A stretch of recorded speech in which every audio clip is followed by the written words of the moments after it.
Hola. Nuestra Parashá Tetzaveh, aborda un tema interesante dentro de muchos temas, por supuesto, pero uno en especial que quiero tomar para compartir con ustedes, que es el tema de la imagen de la persona o del funcionario frente a la congregación, a la comunidad, a su pueblo, a su ciudad, en fin. Y en este caso, los oficiantes que van a aparecer son los sacerdotes. Más allá de las instrucciones que en la Parashá de la semana anterior se habla sobre la construcción del tabernáculo, aquí se va a concentrar en el rol de los oficiantes del tabernáculo, en este sentido, de los sacerdotes. Y lo primero que va a aparecer en la Parashá son las instrucciones que Dios le dice a Moshe que convoque a Aarón, su hermano, aquí el rol va a ser de su hermano, el jefe de los sacerdotes, para instruirlos de cuál van a ser los ropajes que van a recibir.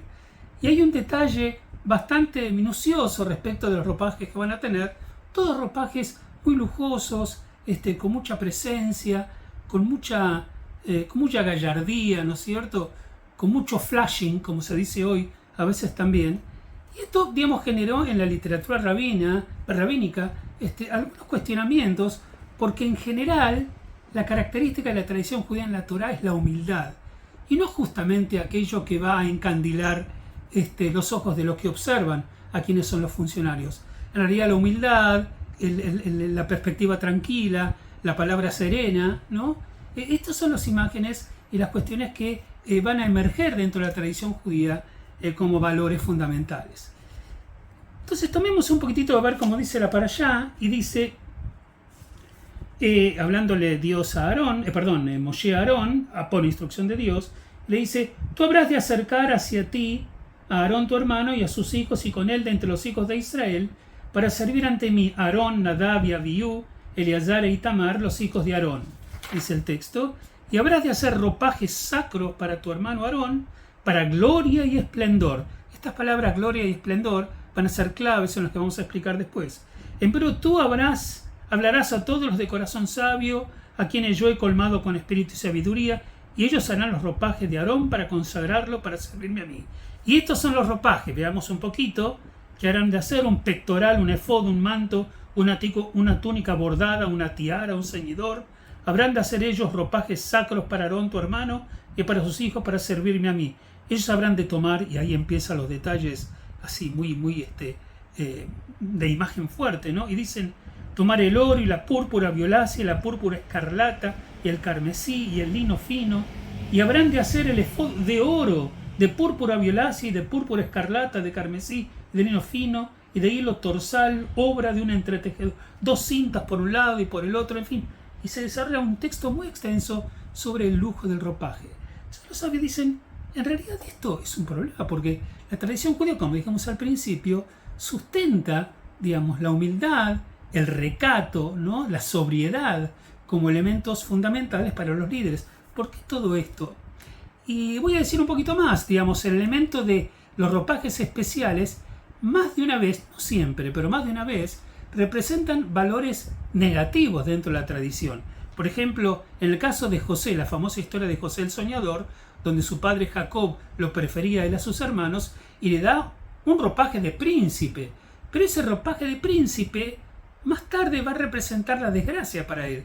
Los hermanos lo van a odiar más por el vínculo particular que su padre exponía respecto de él en función de sus hermanos que no tenían tanta suerte, y que al final ese es el ropaje que lo van a mezclar con sangre para indicar falsamente que José había sido atacado por un animal y había muerto. Encontramos en el caso de el propio Jacob, que cuando quiere robar la primogenitura que su padre Isaac le tenía previsto dar a Esaú, y que al final él se la roba, se viste con ropajes de otro para engañar a su padre. O sea, el tema del engaño y del ropaje están planteados en el texto bíblico en más de una ocasión, como estamos viendo, como elementos que engañan, con elementos que entorpecen el verdadero valor de la persona que se está presentando. Entonces la pregunta es: ¿por qué tanto oropel acá? Y en definitiva, una respuesta de esto lo da Maimónides en su Guía de los Perplejos.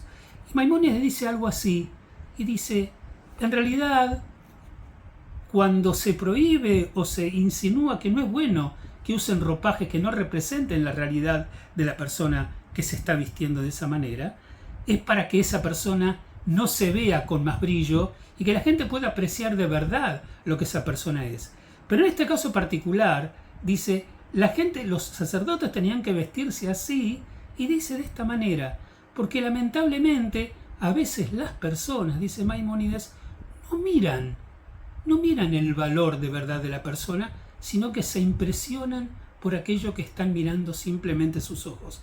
Es como que Maimónides dice, criticando lo que es, pero por otro lado dice, era importante que se puedan ver bien frente al pueblo, porque no por el honor de ellos, sino por el honor del templo y el honor del tabernáculo. Aquí hay una intención no de honrar particularmente por la vestimenta a los sacerdotes, sino que los sacerdotes, en una imagen de relevancia frente al pueblo, pudieran honrar al tabernáculo.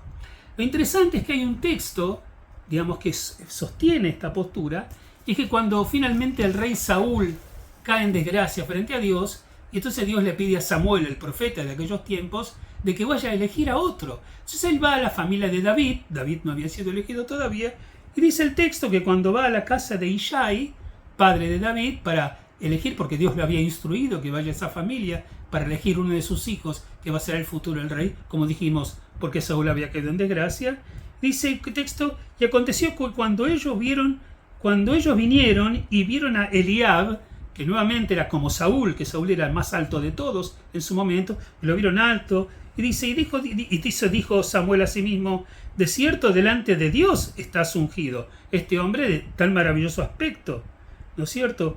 Entonces Dios le contestó a Saúl, como entrando en sus pensamientos, y le dice, no mires a su parecer, ni a lo grande de su estatura, porque yo lo desecho, porque Adonai no mira lo que mira el hombre, pues el hombre mira lo que está delante de sus ojos, pero Dios mira su corazón.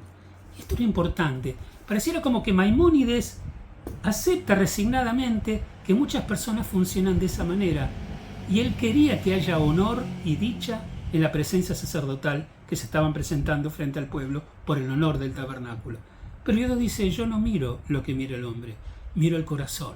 Y de alguna manera esta parashá parecería querer enseñarnos que no obstante el oropel, lo que ocurre en nuestras vidas, que a veces, como sabemos, propagandas en televisión, imágenes de tipos muy buenos para comunicar frente a mensajes que están dando, que podamos tener la capacidad de ir más allá de la apariencia, que podamos mirar su corazón, leer sus pensamientos, entrar en su entraña para poder tener una captación más cabal de lo que esa persona en realidad significa, representa o vale.